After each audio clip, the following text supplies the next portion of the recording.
Oi, pessoal. Eu me chamo Maíra Norato. Eu sou neurologista e médica do sono.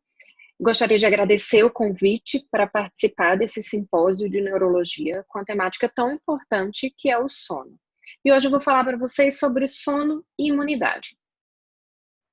Acredito que todos vocês já perceberam que quando estamos diante de um processo infeccioso, a gente fica mais letárgico, com mal-estar, um desejo maior de dormir, que é o que a gente chama aquela sensação de que parece que vamos ficar doente, que nada mais é do que uma necessidade maior de descanso do nosso organismo.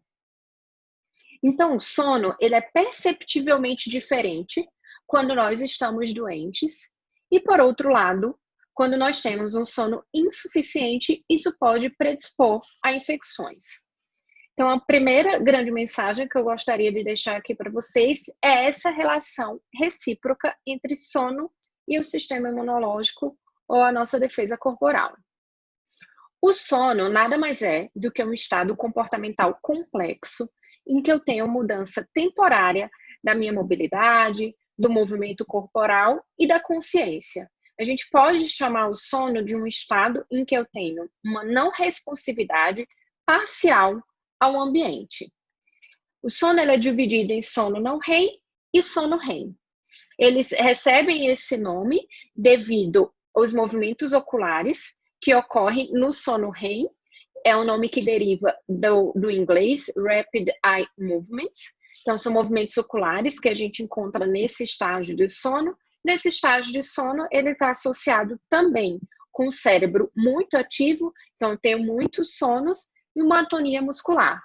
Por outro lado, o sono não REM, eu não encontro esses movimentos oculares rápidos, eu tenho um tônus muscular que é menor do que na vigília, mas não chega a um estado de atonia muscular, e eu tenho um cérebro que está mais inativo. Então, a gente chama o sono não REM de uma mente inativa num corpo relaxado. Já o sono REM, a gente chama de um sono com a mente ativa, com o corpo paralisado. A fisiologia do sono depende da liberação de diversos neurotransmissores, como vocês podem ver aqui, e a gente pode resumir isso com o modelo da interação recíproca. O que é isso? A gente vai colocar os neurotransmissores que são responsáveis pelo sono e pela vigília numa balança. Eles têm uma interação recíproca, então, tanto o sono inibe a vigília, como a vigília inibe o sono. Dependendo de quem está mais ativo, eu vou ficar na vigília ou eu vou ficar no sono. Então, aqui, a vigília, a balança está pendendo para a vigília, porque eu tenho o sistema ativador reticular ascendente, que é o principal sistema responsável pela vigília, mais ativo. Ele inibe o sono e o paciente fica acordado.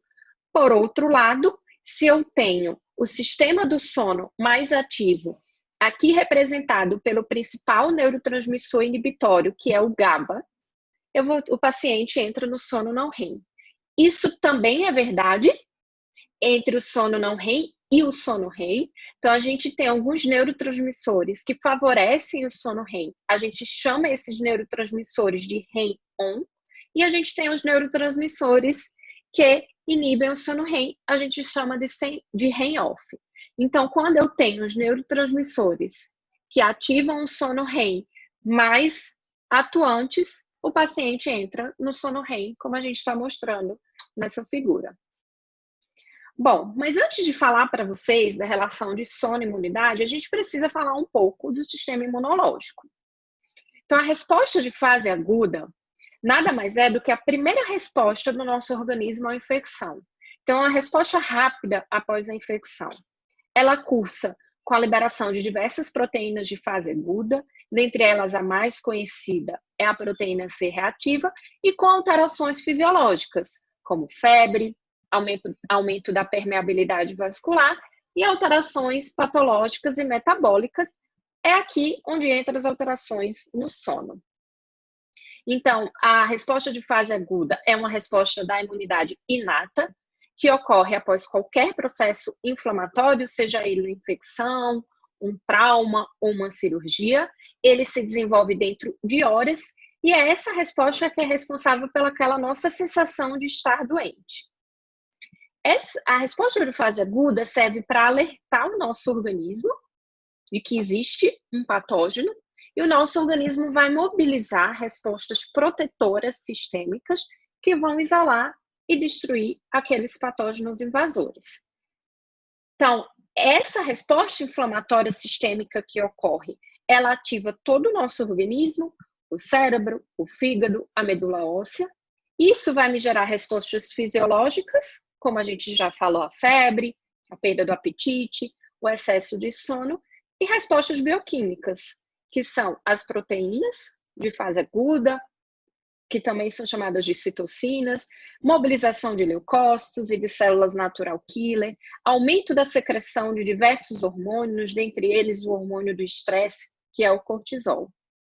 Então, a resposta de fase aguda nada mais é do que a primeira resposta do nosso organismo a um processo infeccioso. Então, ele é a imunidade inata, e essa imunidade inata, como a resposta primeira, vai ativar a imunidade adquirida, que é mediada por anticorpos e por linfócitos T, que vai dar uma resposta mais prolongada para a eliminação desse patógeno.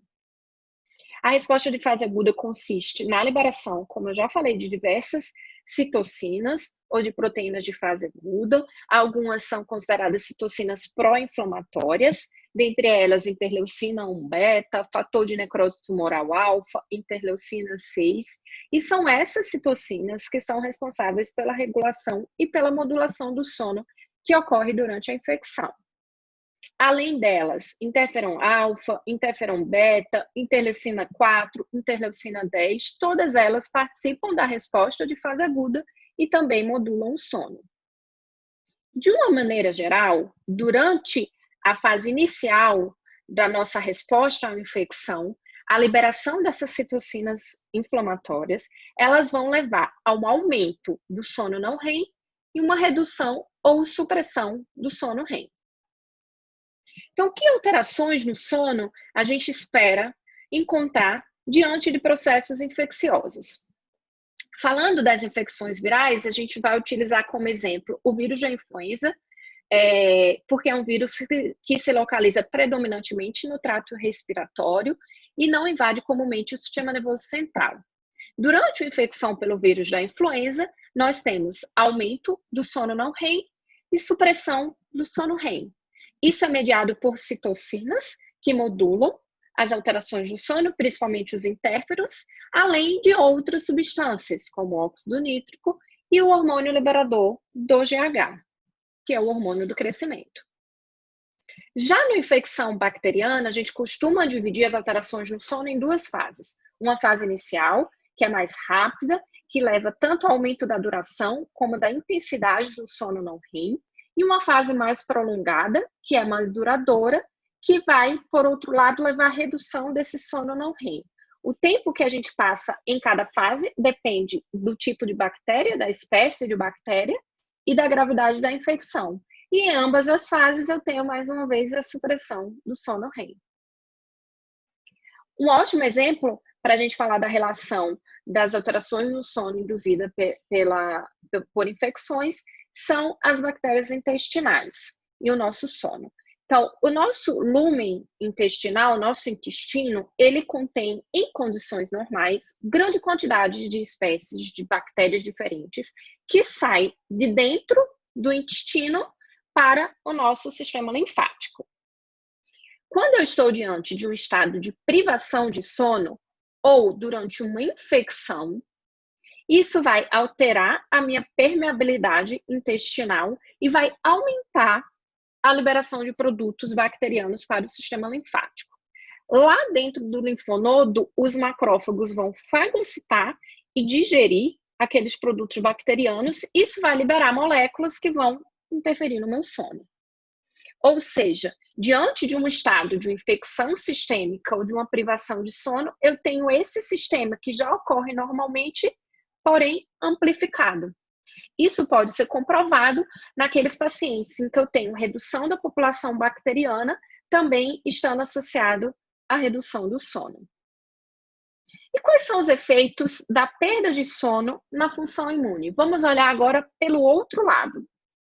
Então, foi feito um estudo dividindo a população em dois grupos. Um grupo que estava restrito de sono, então ele foi permitido dormir apenas 4 horas de sono por 4 noites, e um outro grupo sem restrição de sono, que foi permitido dormir o quanto quisesse.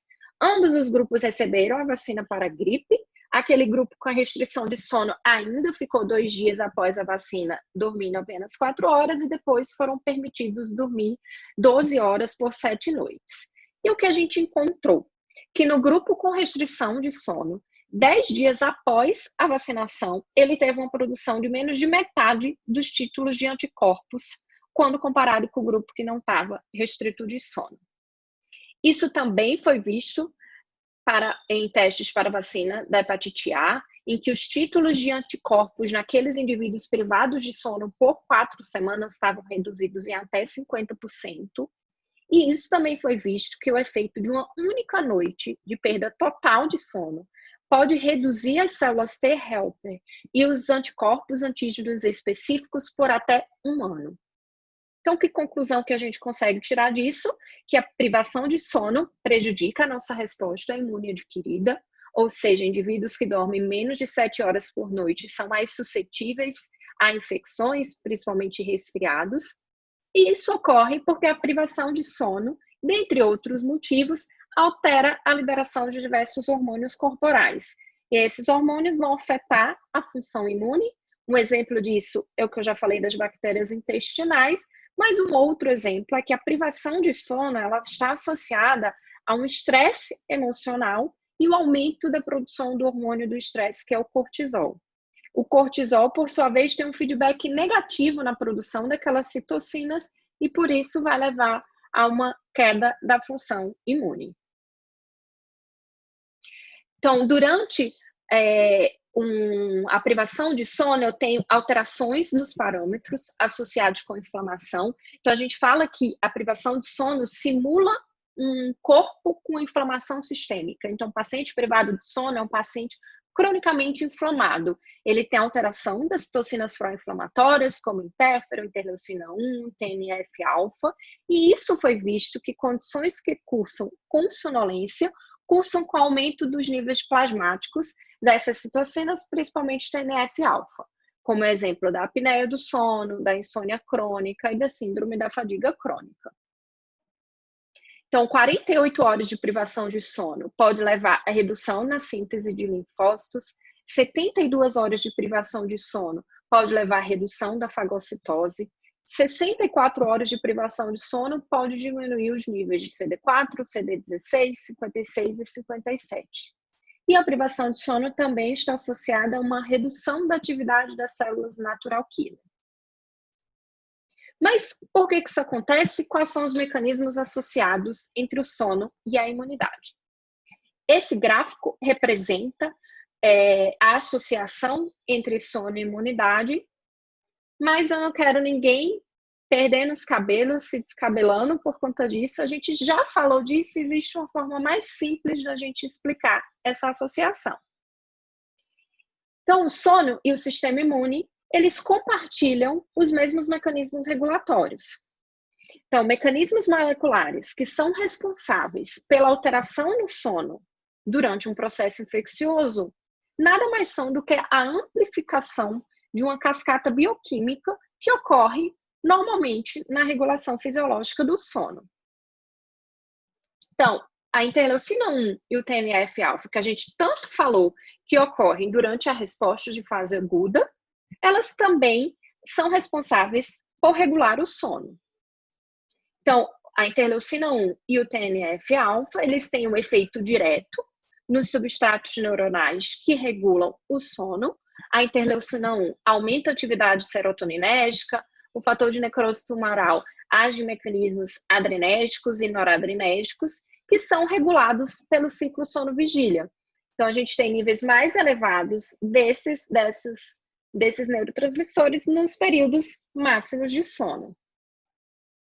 Então, durante uma resposta inicial à infecção, que é a resposta de fase aguda, eu tenho a liberação de diversas citocinas pró-inflamatórias principalmente interleucina 1 e fator de necrose tumoral, dentre outras substâncias, como prostaglandinas, óxido nítrico e adenosina, que nada mais são do que constituintes normais do cérebro envolvidos na regulação do nosso sono. Então, essa figura exemplifica bem isso. Nós temos estímulos ambientais e temos aqui os patógenos. Os patógenos entram no nosso organismo, são apresentados ao nosso organismo e vão gerar uma resposta de fase aguda com a liberação de citocinas. Então, interleucina 1, fator de necrose tumoral e prostaglandina.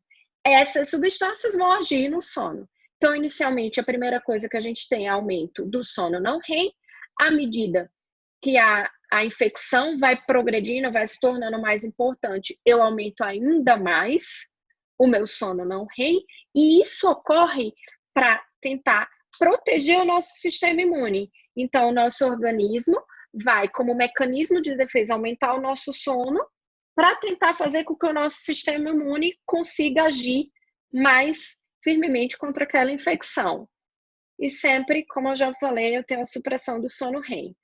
Algumas vezes a gente já observou que quando a infecção é muito importante, acaba que o patógeno vence essa guerra e isso vai afetar e fragmentar tanto o sono não REM como o sono REM, que é o que ocorre, por exemplo, na sepse, naqueles pacientes com infecção mais grave. Então, aquela recomendação médica de ficar em repouso, ela é importante para restaurar o sono e para aumentar a resposta adaptativa de recuperação. Então, o sono, ele ajuda também na recuperação do nosso sistema imune. Então, mostrando mais uma vez aquela imagem do início da aula, da relação recíproca que existe entre o sono e o sistema imunológico. E, por fim, não tem como a gente não falar no coronavírus. Esse artigo foi publicado recentemente, um artigo brasileiro, que ele fala que diante da guerra contra a Covid-19, não podemos esquecer de dormir. Então, a gente sabe da importância que o sono tem para o nosso sistema imunológico e além de todas aquelas recomendações que devemos fazer diante do risco de infecção pela Covid-19, dormir é uma delas e a gente não pode esquecer de dormir. Obrigada, pessoal, mais uma vez pelo convite. Espero que tenham entendido a importância do sono para o nosso sistema imunológico.